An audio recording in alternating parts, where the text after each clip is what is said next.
Good evening, everyone. I'm glad to be here, and indeed I'm going to speak about the D word, that word that is dominating the public debate in the European scene ever since I joined the European Parliament 5 years ago. Well, that is apparently a bad word, especially as if you take the German translation of it, the word is Schuld, which means guilt. So, of course, it cannot be something good. But you know, when they speak about that, they usually speak about one particular variety of debt, which is public debt. That is debt, financial debt that is piled up by governments at local, regional, national, international level to fund their activities. And of course, well, they tend to think that this is not a good thing. Well, why is that? Well, I don't know, but I remember Jean-Claude Trichet, who used to be the boss of the European Central Bank, he once told me, well, you know, public debt is the one thing that keeps every citizen, investor, business leader awake at night. Well, I don't know whether you belong to that category, but that is apparently the biggest inhibitor to economic growth and development in our countries.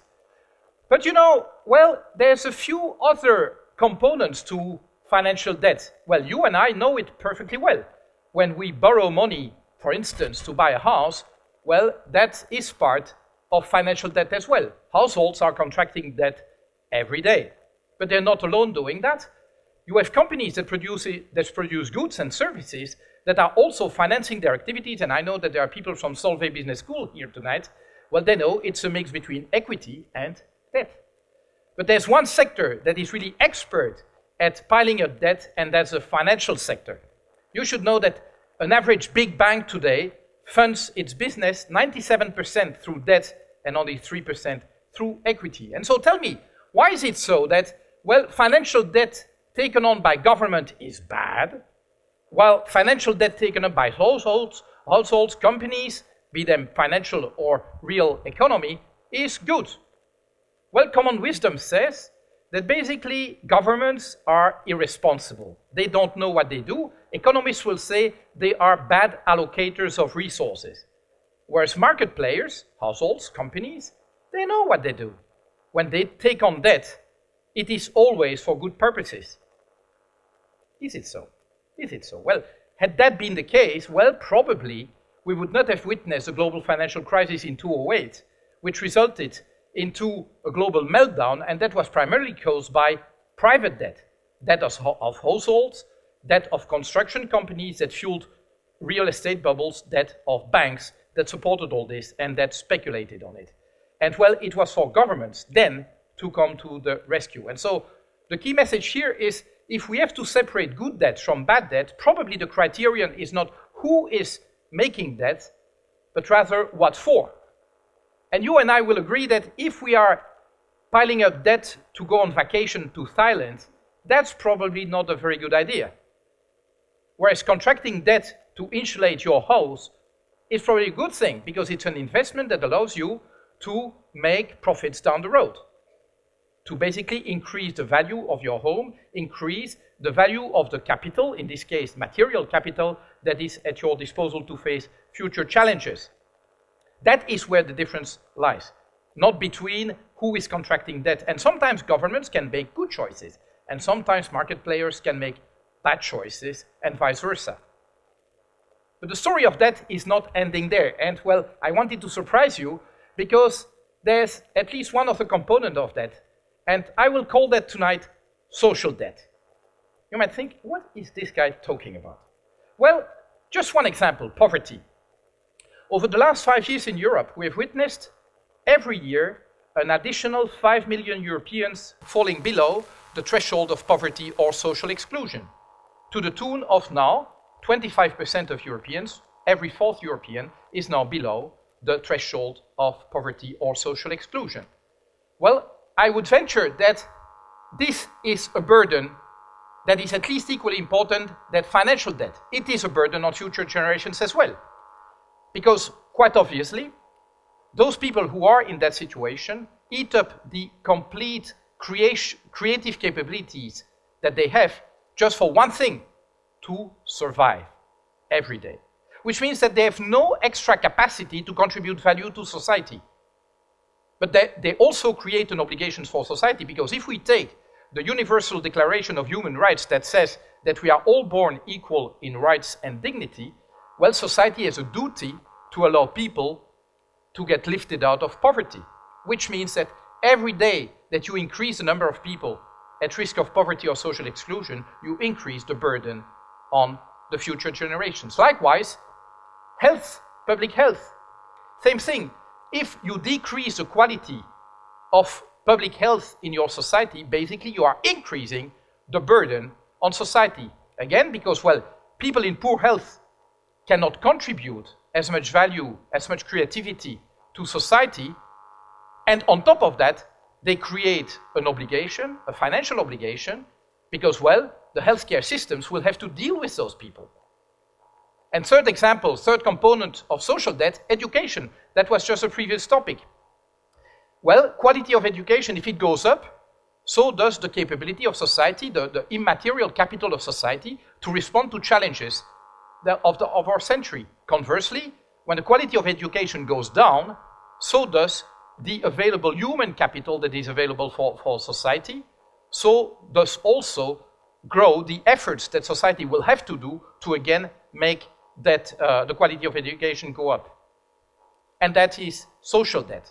And I would argue that it's at least equally important as financial debt. And well, you'd expect that from a Green. This is not the end of the story. There's a third component to that, and that's environmental debt. And I'll start with climate change. Quite obviously, when we let climate change, runaway climate change happen, clearly we are increasing the burden of future generations. We are making their lives more difficult. We are making the possibility of good life for everyone more expensive, if not impossible. But then again, environmental debt is not just that. It is also exploiting the finite resources of this planet to a level that makes them unavailable for future generations. Same thing with biodiversity. When we are emptying the seas of fish, when we are killing population of bees, when we are reducing the biodiversity, the genetic biodiversity, we are making the lives of our followers more difficult. We are making our own lives less resilient. And these are the three components of debt, of the burden that we pass on to future generations. And our argument is to say, well, if we really want to do something about that burden that we pass on to future generations, we have to consider all aspects. Yet, what is being done today is to look at only one aspect of debt, and that is public financial debt. This is the enemy that must be reduced. But by doing that, by trying to compress public financial debt without touching, by the way, private debt, what we are actually doing is increasing social debt and increasing environmental debt. Poverty goes up, quality of education goes down, quality of health goes down, biodiversity goes down, and on and on and on. Which is a problem, which is a real problem, because the three categories of debt have different qualities. Financial debt is both reversible and negotiable. That is, you can refund, reimburse financial debt, but as it is in fact only a contract, you can also renegotiate it. You can renegotiate the maturity of your debt, you can renegotiate the interest rate, you can even renegotiate the principal, and ultimately, if you're really unable to reimburse, you can cancel debt. It's just a contract. I'm not saying it doesn't have any impact, but it is just a contract. Social debt, that's a bit different. It is reversible. I mean, you can reduce poverty, you can improve education, you can improve health, no problem. But that costs you enormous effort. But if you do the effort, you can reduce it. But you can't renegotiate it. You can't eliminate, you can't cancel social debt. Unless, of course, well, and I hope no one here would advocate that you physically eliminate the part of the population that is concerned by that, by those illnesses, by poverty, or by the education. I hope no one advocates this. So you cannot renegotiate it. Environmental debt is even worse, because basically it's irreversible and non-negotiable. Once you've exhausted finite resources, they're gone. When climate has run away, it's gone. Once biodiversity has gone away, it's gone. At least if you look at basically the time frame of the history of humanity. If you look at geological times, these things can be restored, but we won't be there to see them. Which leads me to my conclusion, if there's probably one golden rule that governments should follow, well, it would be this, that they must act in all circumstances in a way that reduces the aggregate burden that they pass on to the shoulders of the future generations, and that includes the financial, social, and environmental components. This is the challenge of government in the 21st century, and I would dare say that from the answers that we are going to bring to those challenges depend the future of humanity. Thank you very much.